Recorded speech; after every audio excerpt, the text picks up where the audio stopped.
നമ്മളിവിടെ ഉണ്ടാക്കുന്നത് ബീഫ് കൊണ്ടുള്ളൊരു വിഭവമാണ്. ഞാനിന്നിവിടെ ഉണ്ടാക്കുന്നത് ബീഫിൻ്റെ കീമ ഫ്രൈ ആണ്. അപ്പോൾ അതിന് വേണ്ടിയിട്ട് ഞാനിവിടെ ഒരു പാത്രം എടുത്തിട്ടുണ്ട്. നോൺ സ്റ്റിക്കിൻ്റെ പാത്രമാണ് ഞാൻ എടുത്തിരിക്കുന്നത്. അതിലോട്ട് കുറച്ച് വെജിറ്റബിൾ ഓയിൽ ഒഴിച്ചു കൊടുക്കുകയാണ്. ഇനി ആ ഓയിൽ ഒന്ന് ചൂടാവുമ്പോഴേക്കും ഞാൻ അതിലോട്ട് പട്ട കറിയാകുമ്പോൾ ഏലക്ക ഇട്ട് കൊടുക്കുകയാണ്. ഇനി നമുക്കിതിനൊന്ന് വഴറ്റിയെടുക്കാം. ആ ഒരു സ്മെല്ലെല്ലാം വരുന്ന വരെ നമുക്കിതിനൊന്ന് വഴറ്റിയെടുക്കാം.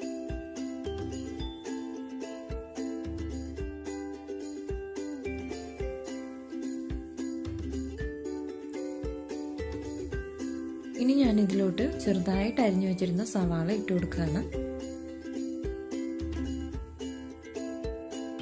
അതൊന്ന് നല്ലോണം യോജിപ്പിച്ചിട്ട് നമുക്ക് അതിനെ ഒന്ന് ജസ്റ്റ് സോട്ട് ചെയ്തെടുക്കാം.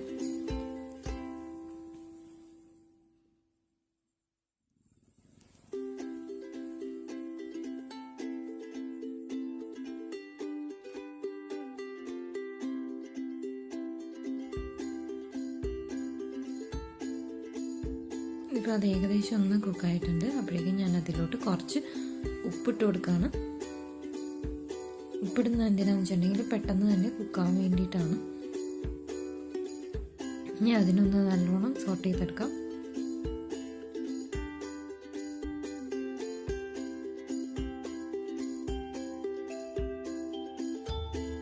അതുപോലെ തന്നെ നിങ്ങൾ ഡിസ്ക്രിപ്ഷൻ ബോക്സിൽ ചെക്ക് ചെയ്യാൻ ഞാൻ എല്ലാം ഡീറ്റെയിൽ ആയിട്ട് അവിടെ എഴുതിയിട്ടുണ്ട്.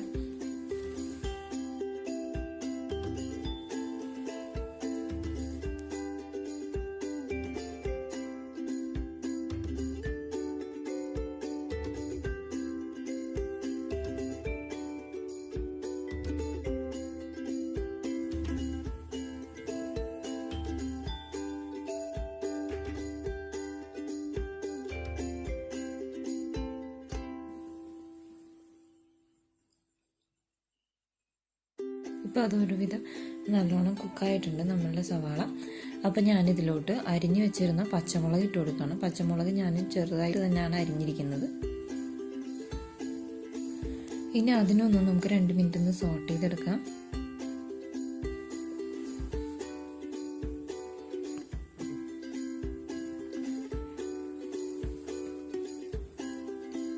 അതുപോലെ തന്നെ ഇതിലോട്ട് ഞാൻ ഇഞ്ചി വെളുത്തുള്ളി ചതച്ചാണ് എടുത്തിരിക്കുന്നത്. നിങ്ങൾക്ക് കയ്യിൽ പേസ്റ്റ് ഉണ്ടെങ്കിൽ അതിട്ട് കൊടുക്കാവുന്നതാണ്. ഞാനിവിടെ ഫ്രഷ് ഇഞ്ചിയും വെളുത്തുള്ളിയും നല്ലോണം ചതച്ചെടുത്തിട്ടുണ്ട്. അപ്പം ഞാനിനി അത് ഇതിലോട്ട് ചേർത്ത് കൊടുക്കുകയാണ്.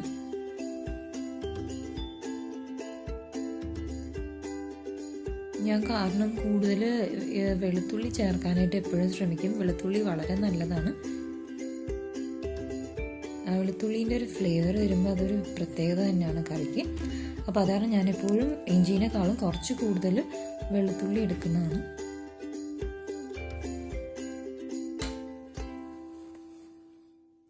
ഇനി നമുക്ക് അതിനെ ഒന്ന് ആ പച്ചപ്പ് മണം പോണ വരെ നല്ലോണം ഇളക്കിയെടുക്കാം.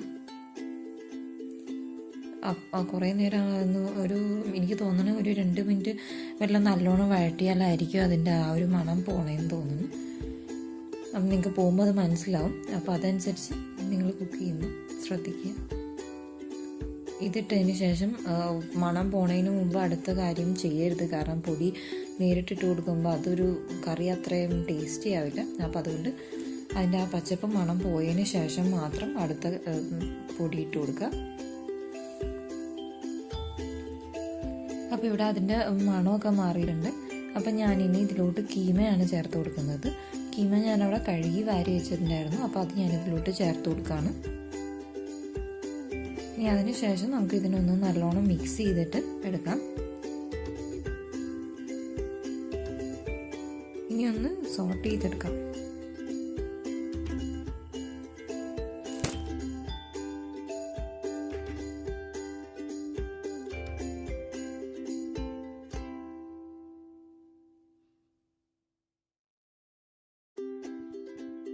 അപ്പോൾ ഇത് നമുക്ക് ഇളക്കി കൊടുക്കാൻ നല്ലോണം. നിങ്ങൾക്കറിയാമല്ലോ ഇത് ബീഫിൻ്റെ കളർ ഒന്ന് ചേഞ്ച് ആവുമെന്ന്. ഇപ്പോൾ കുക്ക് ആയിക്കൊണ്ടിരിക്കുന്നേ ഉള്ളല്ലോ, അതുകൊണ്ടാണ് ഈ കളറ്. അപ്പോൾ കുറച്ച് നേരം കൊണ്ട് നമ്മൾ ഇളക്കി കൊടുക്കുക. അപ്പോൾ വേറൊരു ആ കുക്കായി കഴിയുമ്പോൾ ഉള്ളൊരു കളർ വരില്ലേ, അപ്പോഴാണ് നമ്മൾ ബാക്കി കാര്യങ്ങൾ ചെയ്യുന്നത്. അപ്പോൾ ഇതിന് വേണ്ടിയിട്ട് ഞാനത് നല്ലോണം ഇളക്കിക്കൊണ്ട് തന്നെ ഇരിക്കുകയാണ്.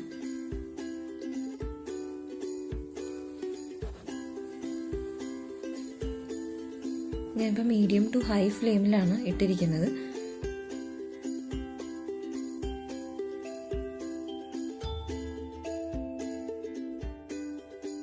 ഞാനതിന് ശേഷം വളരെ ചൂടാകുമ്പോഴേക്കും ഒന്ന് ചെറുതായിട്ട് കുറച്ച് നേരത്തോട്ട് ലോയിൽ വയ്ക്കും. നല്ലോണം ഇളക്കി കൊടുക്കുക. ഇനി ഞാൻ ഇതിലോട്ട് കുറച്ച് മഞ്ഞൾപ്പൊടി ഇട്ട് കൊടുക്കുകയാണ്. അതിനെ ഒന്ന് ഇതിൽ നല്ലോണം മിക്സ് ചെയ്ത് യോജിപ്പിക്കുകയാണ്.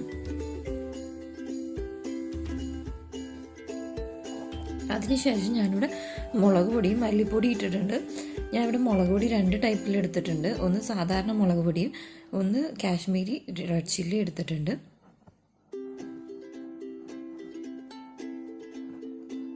അപ്പം ഞാനിതെല്ലാം ഒന്ന് നല്ലോണം യോജിപ്പിച്ചിട്ട് ഒരു 2 മിനിറ്റ് ഇതിനൊന്ന് സോട്ട് ചെയ്തെടുക്കുകയാണ്.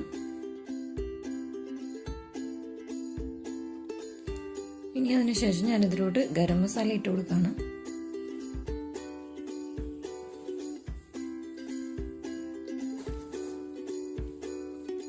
അത് നല്ലോണം ഒന്ന് യോജിപ്പിച്ചെടുക്കാം നമുക്ക്. അതിനുശേഷം ഇതിലോട്ട് ഞാൻ ടൊമാറ്റോ പ്യൂരി ഉണ്ടാക്കി വെച്ചിട്ടുണ്ടായിരുന്നു.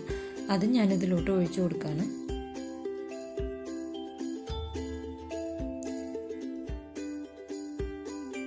അതിനുശേഷം ഞാൻ കുറച്ച് ഉപ്പ് ഇട്ട് കൊടുക്കുകയാണ്. കാരണം ആദ്യം ഞാൻ കുറച്ച് ഉപ്പ് മാത്രമാണ് ഇതിലോട്ട് ഇട്ട് കൊടുത്തത്. അപ്പോൾ ഇതിൻ്റെ കുറച്ചും കൂടി ഉപ്പ് പോരായ്ക തോന്നിയത് കാരണം കുറച്ചും കൂടി ഇട്ട് കൊടുക്കുകയാണ്. അതിനുശേഷം ഇതിലോട്ട് മല്ലിയില അരിഞ്ഞു വെച്ചത് ഇട്ട് കൊടുക്കുകയാണ് ഞാൻ. ഇനി അതിനൊന്ന് നല്ലോണം ഇളക്കിയതിന് ശേഷം നിങ്ങൾക്ക് എരിവ് എന്തെങ്കിലും പോരായ്ക തോന്നുവാണെങ്കിൽ നിങ്ങൾക്ക് ഇതിലോട്ട് കുരുമുളക് പൊടി ചേർക്കാവുന്നതാണ്. അപ്പോൾ ഞാനിവിടെ കുറച്ച് കുരുമുളക് പൊടി ചേർക്കാണ്. ഇനി ഇതിനൊന്ന് നമുക്ക് നല്ലോണം മിക്സ് ചെയ്തതിന് ശേഷം ഇതൊരു ലെഡ് വെച്ചിട്ട് ക്ലോസ് ചെയ്ത് നമുക്ക് ഇതിനൊന്ന് കുക്ക് ചെയ്തെടുക്കണം.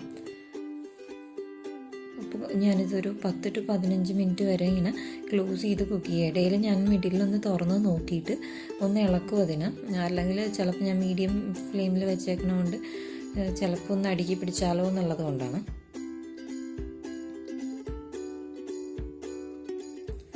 ഇന്ന് പതകന് ഗ്രേവി എല്ലാം വരുന്നുണ്ട്. ചെറുതായിട്ട് ഇളകി നല്ലോണം കൊടുക്കുക. ഇനി ഞാനിതിനെ ലോ ഫ്ലെയിമിലോട്ട് മാറ്റുകയാണ്. അതിനുശേഷം ഇവിടെ ഞാൻ കുറച്ച് സവാള നല്ലോണം ഫ്രൈ ചെയ്ത് വെച്ചിട്ടുണ്ടായിരുന്നു. ഞാൻ അത് ഇതിൽ ചേർത്ത് കൊടുക്കുകയാണ്. അപ്പം നിങ്ങൾക്ക് ഇതിനെ ചേർത്തതിന് ശേഷം എന്ന് പറഞ്ഞിട്ടുണ്ടെങ്കിൽ ഇതിനൊരു ഫ്ലേവർ ഒരു നെയ്ച്ചോറിൻ്റെയൊക്കെ കൂടെ കഴിക്കാൻ പറ്റിയ ഒരു കറീൻ്റെ ഒരു ഫ്ലേവർ ആയിരിക്കും കിട്ടുക. ടേസ്റ്റും ഒരുമാതിരി ആ ഒരു ഫ്ലേവറിൽ വരുന്ന നെയ്ച്ചോറിൻ്റെ കൂടെയുള്ള നെയ്ച്ചോറിൻ്റെ കറിയായിട്ട് കഴിക്കാനായിട്ട് പറ്റിയ രീതിയിലുള്ളൊരു ഫ്ലേവർ ആയിരിക്കും ഇതിന്. ഇനി അതിനൊന്ന് നല്ലോണം തുറന്നിട്ട് മിക്സ് ചെയ്യാണ്. എന്നിട്ട് വീണ്ടും നമുക്ക് ഇത് കൂട്ടി വെച്ചിട്ട് ഒന്നും കൂടെ കുക്ക് ചെയ്തെടുക്കാം.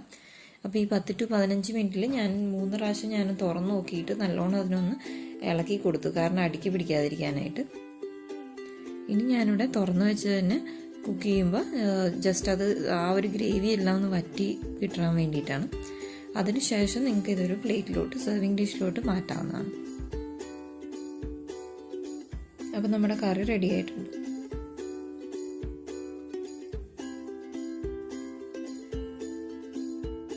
ഇതൊരു പ്ലേറ്റിലോട്ട് മാറ്റിയിട്ട് കുറച്ച് മല്ലിയില കൊണ്ട് ഗാർണിഷ് ചെയ്യാണ്.